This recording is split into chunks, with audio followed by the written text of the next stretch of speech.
commencé par, on a pris l'avocat, comme je leur explique, on l'a coupé en deux, tout autour, on l'a tourné d'un quart, du coup les deux moitiés se séparent. À l'aide d'un couteau, on plante dans le noyau, on le tourne, on l'enlève. À l'aide d'une cuillère, on retire toute la pulpe en un morceau. On l'a entreposé dans un plat qui va au four. On a allumé le four sous position vapeur à 100 degrés, on les a mis dedans 5 minutes.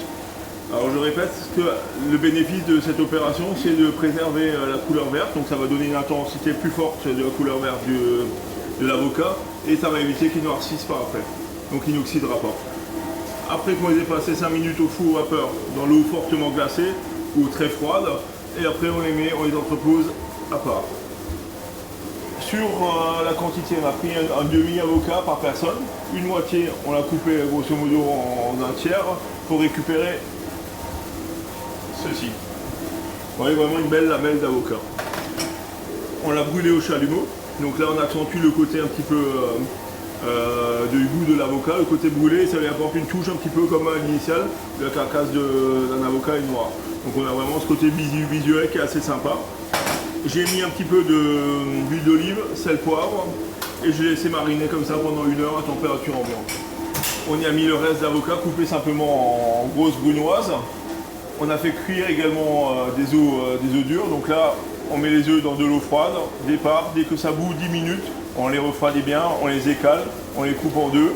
Le blanc, on le hache grossièrement, on le met avec l'avocat. Le jaune, on le presse à l'aide d'une fourchette très finement ou encore mieux au tamis. Et on réserve de côté. Les pamplemousses roses, on les a pelés à vif. Donc là, on a enlevé 2 morceaux, on les a pelés à vif à l'aide d'un couteau. On a récupéré les segments. On les a coupés en petits morceaux qu'on a mis également là-dedans. On y a incorporé de la nette de cerfeuil haché dedans. Et on y a mis le jus de citron et les zestes de citron. Sel, poivre, un peu d'huile d'olive. Là, on a le mélange qui va se mettre à la base de l'assiette. Ici, on va mettre une belle quenelle de ce mélange-là. Le morceau d'avocat dessus pour donner du volume à l'assiette.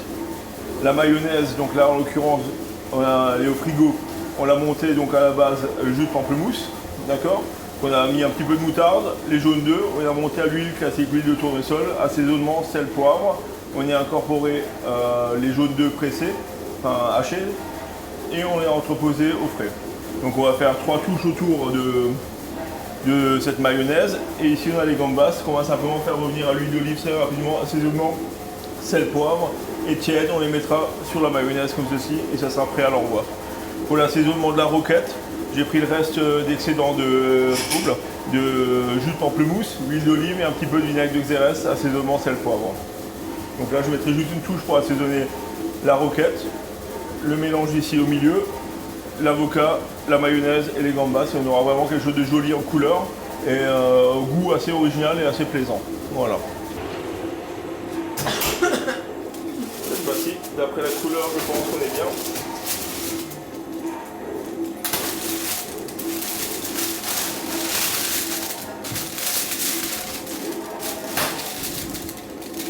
On est pas mal. Donc là, il y a une priorité dans la pâte, c'est prendre une pâte de qualité, vous l'avez compris. Toujours important, c'est mieux, on va dire, les pâtons que les pâtes déjà roulées qui ne gonflent pas. Voilà. Tout à fait, là on a quelque chose qui sera bien cuit et on aura vraiment le feuilletage qui craquera et c'est assez plaisant. Donc là on a pris les railclods, les prunes, les figues.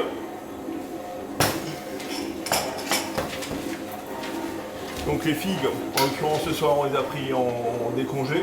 Donc forcément, qui dit décongé, souvent ça tire plus d'eau. Donc on les a fait revenir dans le beurre demi-sel rapidement et c'est vite tombé, vous l'avez vu. Tandis que les prunes, on a fait la même opération, seulement on a vraiment laissé la cuisson pour avoir quelque chose de bien moelleux. On va dire que ça soit croquant mais quand même bien fondant en même temps. Et un assaisonnement légèrement en sucre également. Donc là la disposition simplement. Donc là, en évitant de mettre le maximum de. Là, on va éviter de mettre trop de jus. Donc on met côté peau en dessous, donc où le jus ne va pas tirer. On va mettre 3. Ceci. Voilà. Donc là on cherche des petits morceaux comme ceci qu'on va simplement mettre comme ceci dessus. Alors on n'essaie pas de surcharger, on met pas des morceaux trop grands, ça sert à rien d'avoir trop de goût du fromage non plus, il faut vraiment que ce soit... Ah ouais, c'est ça. Voilà. Ici. Donc on met 3 morceaux comme ceci. Donc là on en met un petit peu partout du coup. Ouais. Ça apportera vraiment du croustillant et ça se marie très très bien. On peut insister avec à peu près un cerneau et demi à peu près. On peut piquer dedans un petit peu de miel. Donc on trempe juste la cuillère dedans, on remonte, on va au-dessus. On va couler.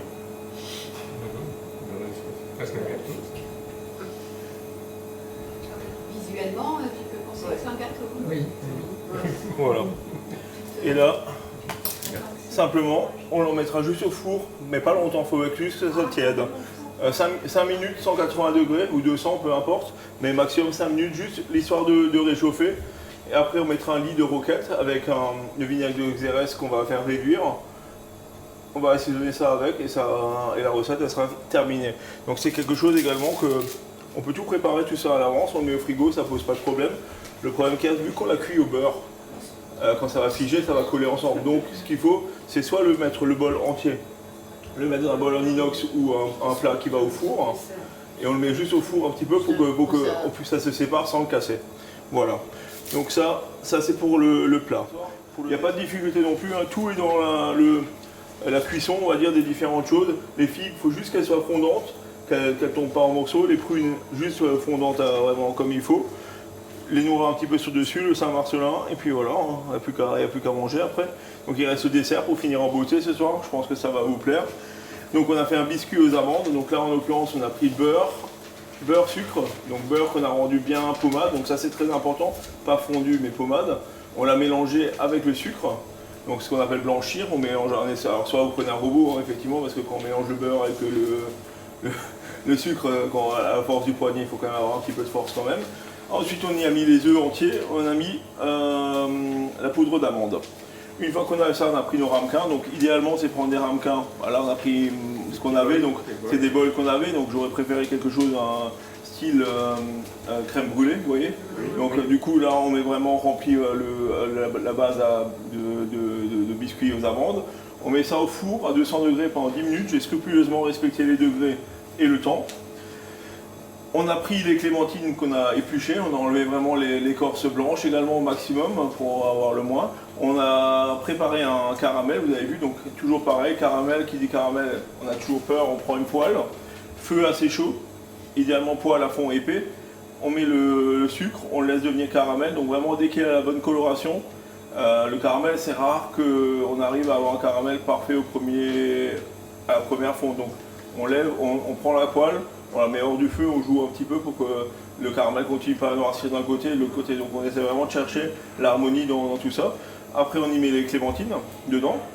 Forcément on met un aliment froid dans le caramel, ça fige. Donc on laisse chauffer à nouveau, on les fait sauter.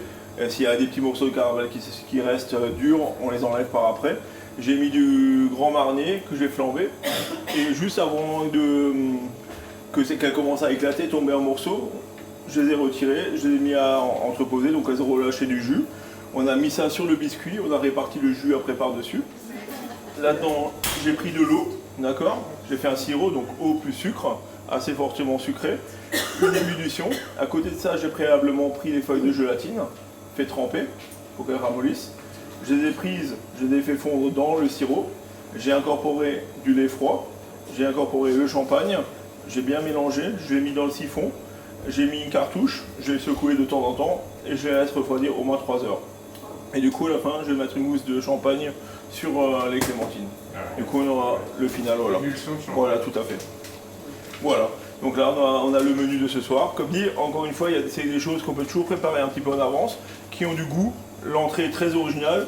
Le plat, je le considérais comme audacieux parce que c'est effectivement, on est dans des choses sucrées, salées un petit peu, mais ça passe très très bien. Et le dessert est assez gourmand et avec des saveurs normalement qu'on apprécie.